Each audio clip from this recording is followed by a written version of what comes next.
Today's topic, our favorite, Steve Harvey. Oh. Heather bought me her list of requirements, so let's check them out.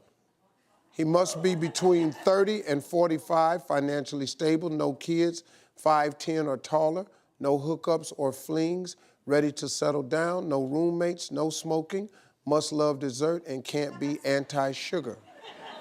What's the deal with the desserts? Well, okay, that's a really important one because I'm the founder and CEO of my own frosting company. And so it's an all-natural gourmet frosting, and so I make a lot of desserts. Okay. And I do a lot of, trade shows and making desserts. Right. So he has to like dessert. If he doesn't like dessert, it's totally a deal breaker. Right. So if he doesn't like this, so my girl works in the bank. If I don't like numbers, it's a no. How does this work? Like your relationship is gonna be based on the dessert you make. On the dessert you make. That's just the top of your on the dessert you make.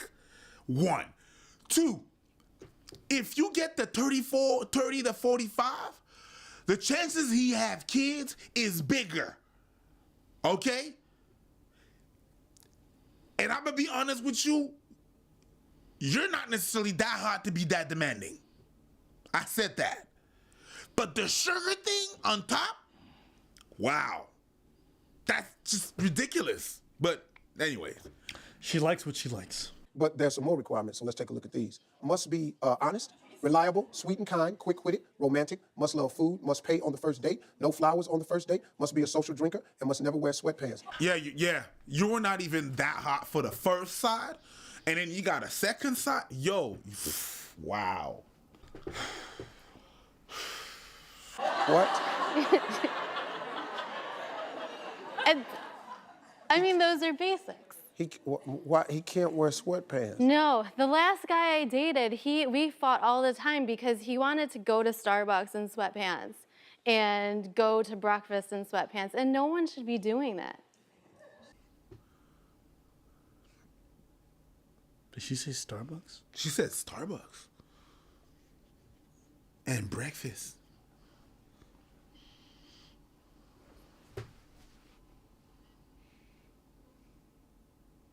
Starbucks. Comme si le Starbucks était genre un bail sérieux. Comme si le Starbucks, son gros bail. Comme si le Starbucks, c'est comme, yeah. But it's not like it's a respectable establishment, you know what I mean? Like, mais c'est ça que je te dis. Comme si elle parlait comme si c'est un gros bagaille. Why would I wear proper clothing when they can't properly spell names there? Tu comprends? Yo, what the fuck is going on? You can't go to Starbucks in sweatpants? Bruh. If you don't gotta work right after. Wow. Really? Yeah. Wow. Okay, well, we got some more requirements, but we don't have no more room. Guys, let me get one of the pillars over here. Okay. Must be adventurous, must be humble, must be spontaneous, must be a planner, can't be self-centered, can't be cocky, must love dogs. I think she's trolling. Okay, I think this is a troll job. This must be a troll job. At which point we've fallen for the bait, hook, line, and sinker. But on the off chance that there really are people like this out there, I'm going to keep watching the video. But I assume this is a troll job. Can't own a dog from a breeder, can't be jealous of her dog, and can't own a cat. Okay, he can't be jealous of your dog? So the last guy I dated, he admitted after a few months that he was jealous of my dog, and he was kind of mean to my dog in the beginning. And he said that I gave my dog more attention than I gave to him. Did you? Well, my dog never fought with me. Then marry your fucking dog. Like. Don't you mean, marry your fucking dog, bitch?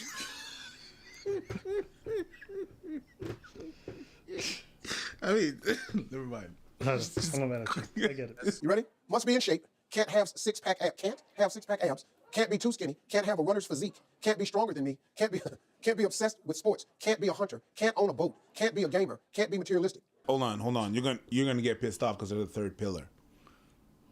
This is a fourth pillar. There's the board. There's a board, like where there's one pillar, another pillar, and there's a third pillar. He can't want to buy things all the time. Can you talk to my wife? Probably. Okay, let's keep going. Must respect a gluten-free diet. Can't be too close to family and friends. Must open doors for me. Must be willing to move someplace warm. Must love traveling. Can't. Listen, stop. Okay. Okay, listen. The flag is as big and red as the dress she's wearing. Huh? What are you talking about? She's wearing a red flag. That's what I'm saying. That's exactly what I said. You're wearing your red flag. That's what you are. That's what you is. A red flag. Boo boo. Only thing I could say is you're entitled to have all these demands because they're not criterias, they're demands. When it starts with must, you have the right to have those demands, but you also have the right to stay single the rest of your life. Ain't nobody should be in a relationship with you. But to each his own. If you find your dude, maybe he's out there. Let's find out. They set her up on a date. You want to find out?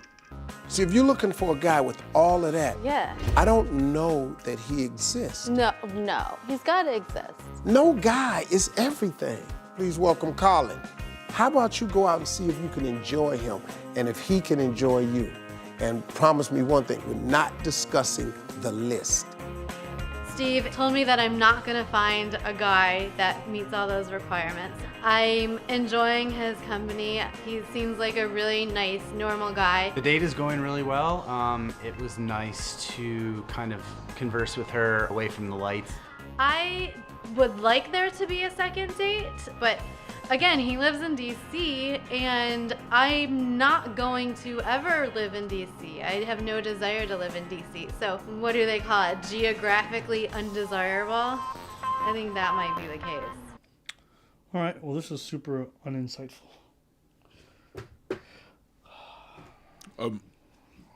What? I said it's uninsightful. It said Steve Harvey when you press on the video. True. Let's see if we can come out of this with something. No. How do you... Thanks for watching.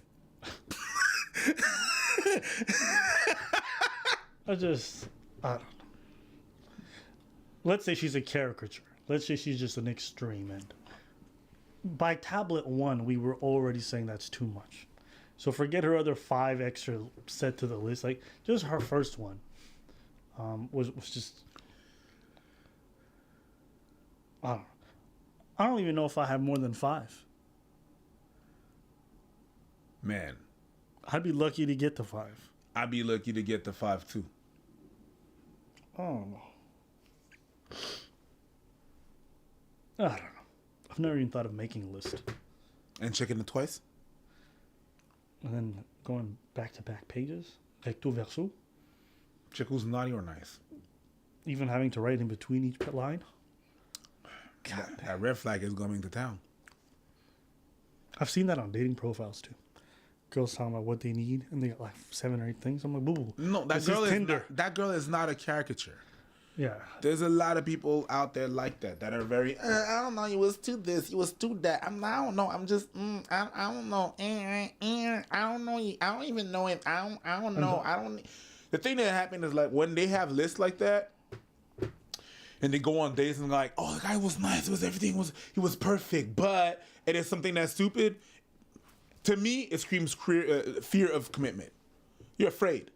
You're afraid to jump in. So you give yourself a reason. You sabotage your dating. And then you blame it on not you. It's not you. It's never you, right? That's on both sides. But when I see that people have a long list like that and they always find something wrong with someone, it's like, yo, you think your shit don't stink? Mm-hmm.